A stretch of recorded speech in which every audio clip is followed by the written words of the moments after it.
Are you trying to tell me that if Rex Ryan had put his foot down in the locker room and said, guys, whether you like it or not, we're going with Tim Tebow, are you saying the team would have quit on Tim Tebow in that game? They wouldn't have even tried for him? I'm not saying that. I don't think that would have been a very popular decision, Skip, because, first of all, Mark Sanchez actually played well a couple of games ago against the Patriots, and they should have beaten the Patriots if not for some questionable coaching decisions at the end of that game. So I think he sustained himself and bought a little collateral with that performance. Obviously, he played lousy against Miami and again against Seattle, but I do not. I wrote this story on Monday. I don't think it would have been a very popular decision at all, as we have come to find out through other articles. You know, the team just feels more comfortable with Mark Sanchez. Okay, but I'm going all the way back to that Monday night game against the Texans. Well, let's just do the hypothetical. You throw Tim Tebow in there. What if he wins that game? Then how would that locker room feel about him? And I'm looking back at how the Denver locker room felt the same way until Tebow won at Miami. And then, you know, the rest of the story. He started winning games for the Broncos.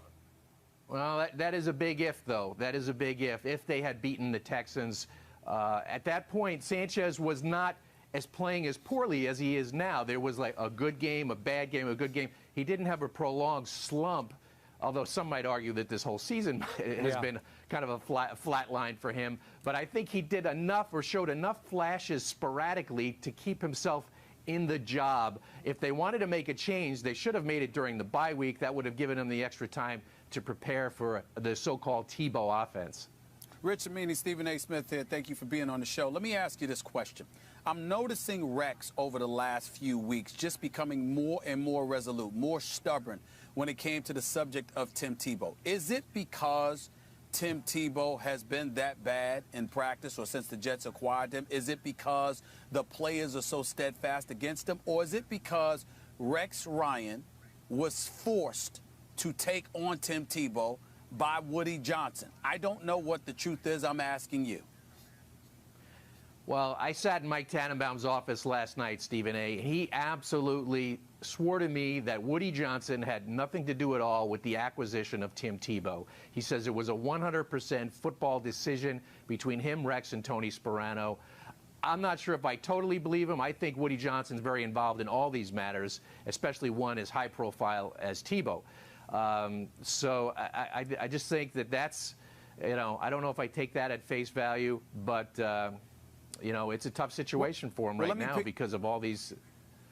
Go ahead. Let me piggyback off of that question, because if that's the case, and Mike Tannenbaum saying that between himself, Rex Ryan, and Tony Sparano, that this was an entirely football decision, considering the way they have used, or dare I say misused, Tim Tebow throughout this season, what is their status within the Jets organization right now, considering how atrocious this situation is deteriorated into?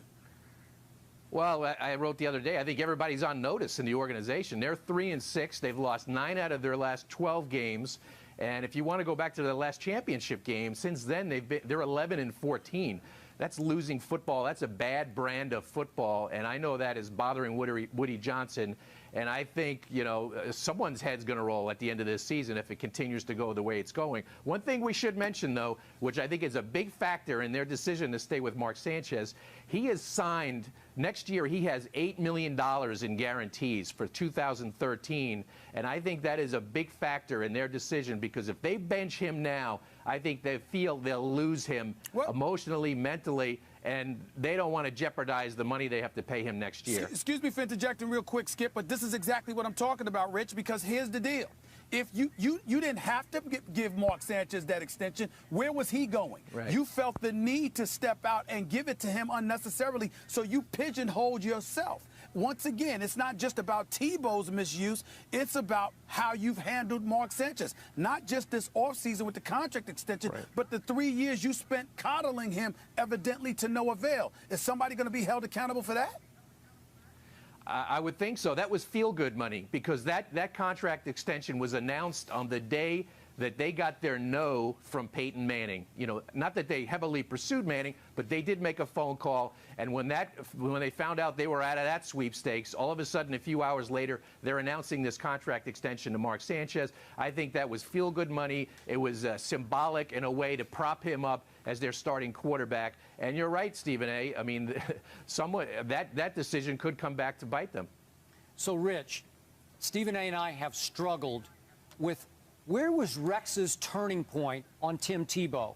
He seemed so excited early on. He was so gung-ho. We got Tebow and nobody else does. Coordinators, the defensive coordinators know how tough he is to deal with, blah, blah, blah. And all of a sudden, something switched. And we can't figure out, was it just practice? Was it training camp practice? All of a sudden, Rex became defensive about Tebow and dug in and basically said, don't tell me when to play Tim Tebow. I don't know when that turning point was, because you're right, Skip. From the moment they got him, and I've had even private conversations with people in the organization in training camp, and they were telling me, you can't wait till you see what this offense looks like with Tim Tebow running the Wildcat. They were so fired up about what it was going to look like and what they were going to do to defenses. And I don't know if they were just misled or they were just selling the public a bill of goods, because the guy's averaging 7 snaps a game. You can't expect him to go in and make an impact on a football game when he's playing 7 snaps. And they obviously don't think he can throw the ball. They gave him a chance last week.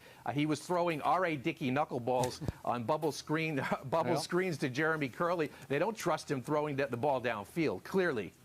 Although he did throw one against the Texans and hit Jason Hill right in the hands with it. That's the only downfield pass he's thrown all year. Go ahead, Stephen. And he dropped it. It was a perfect throw. Yeah. Rich, it was a perfect throw. I'll give him credit for that. Who's calling the plays for the New York Jets, Rich? Tony Sparano. Totally. No, Rex Ryan has no input with that whatsoever? Rex Ryan has no, he does not, he admits that he's not qualified to be an offensive play caller. He is spending more time in the offensive meeting rooms this year. He made a point of mentioning that last week. He even said, half jokingly, I think, that he actually installed a couple of plays for the Seattle game. I mean, no, he is not calling plays. Tony Sparano has autonomy over the offense. So with that being asked, I'm sorry, Skip, go ahead, Skip. Okay, real quick. Rich, gut feeling, where is Tim Tebow next year? He won't be with the Jets.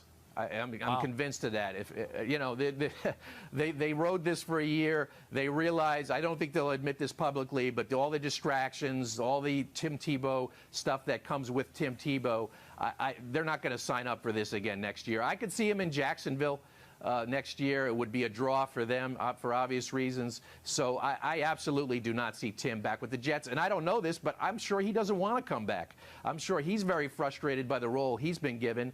And in a sense, he probably feels like he was sold a bill of goods. So I see both sides parting mutually after the season. Well, Rich, with that being said, Woody Johnson, looking at this team, a 3-6 record, and looking at the circus that the organization has become, clearly their quest to steal headlines from the New York Giants, they won that battle hands down, but pretty much nothing else.